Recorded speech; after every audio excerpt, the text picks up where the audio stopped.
ഒരോളം സൃഷ്ടിക്കാൻ തന്നെയാണ് ഈ സദാശിവം വന്നിരിക്കുന്നത്. മീനാക്ഷി അങ്ങനെയാണെങ്കിൽ ഒരു ദളിതിനെ കല്യാണം കഴിക്കുമോ എന്നുള്ളൊരു ചോദ്യങ്ങളും അതിനകത്ത് കണ്ടിരുന്നു. മീനാക്ഷി അതിനോട് എങ്ങനെയാ കാണുന്നത്?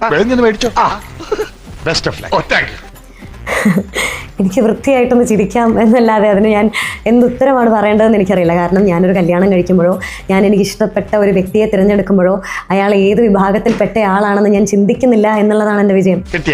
മുതലും പലിശ ചേർത്ത് കിട്ടി. ആരും കണ്ടില്ല. വാ, അത് നല്ല മറുപടിയാണ്. ഞാൻ അതിങ്ങനെ ചോദിക്കണോ വേണ്ടത് ഞാൻ 2-3 വട്ടം ആലോചിച്ചു. വല്ല കാര്യമുണ്ടോ? എന്തിനാണ് ഇങ്ങനെ ഇല്ലാന്ന് നടക്കണേ?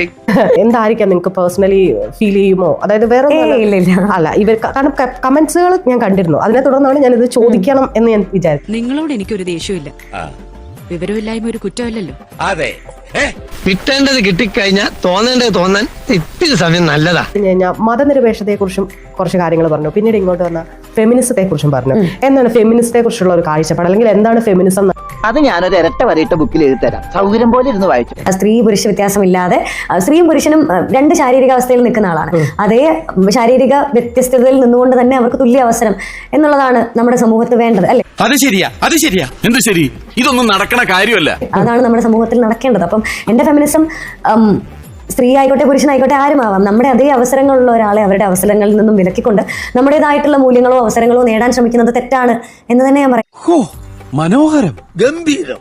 അളിയന്റെ കയ്യിൽ നിന്ന് ഇതുപോലെ ഒരുപാട് തത്വങ്ങൾ എനിക്ക് പഠിക്കാനുണ്ട്. ഫെമിനിസം ഒരിക്കലും പുരുഷന് മുന്നിൽ നിൽക്കണം എന്ന് പറയുന്നതല്ല, അല്ലെങ്കിൽ പുരുഷനെ പോലെ ആവണം എന്ന് പറയുന്നതല്ല ഫെമിനിസം. ഇക്വാലിറ്റി വേണ്ട പലരും പറയുമ്പോൾ വരുന്ന ഒരു മിസ്റ്റേക്ക് ആയിരിക്കാം മേ ബി നമുക്ക് പുരുഷനെ പോലെ തുല്യത വേണം എന്നുള്ളത്. നമ്മൾ പുരുഷനെ ആ പറച്ചിൽ തന്നെ ഒരു പ്രശ്നമുണ്ട്. പുരുഷനെ പോലെ ആവുക എന്നുള്ളതല്ല തുല്യത, മറിച്ച് ഏത് ജെൻഡർ ആയാലും ഒരേ അവസരങ്ങൾ, തുല്യ അവസരങ്ങൾ എന്നുള്ളതാണ് അവിടെ തുല്യത എന്നതുകൊണ്ട്. എന്നാലും പഹയാ മലയാളത്തിൽ നിനക്ക് ഇത്ര വിവരം എന്ന് വിചാരിച്ചിട്ടില്ല. അതൊക്കെ ആവശ്യമുള്ളപ്പോ എടുത്ത് കാഴ്ചയാ മതിയല്ലോ എന്ന് കരുതിയാ. ഇപ്പൊ കാര്യങ്ങളൊക്കെ വ്യക്തമായല്ലോ. അപ്പൊ എന്റെ വിത്തി കണ്ടത്തിൽ ഇറങ്ങില്ല. ഇല്ല. Okay, bye. പോയിട്ട് വരാം.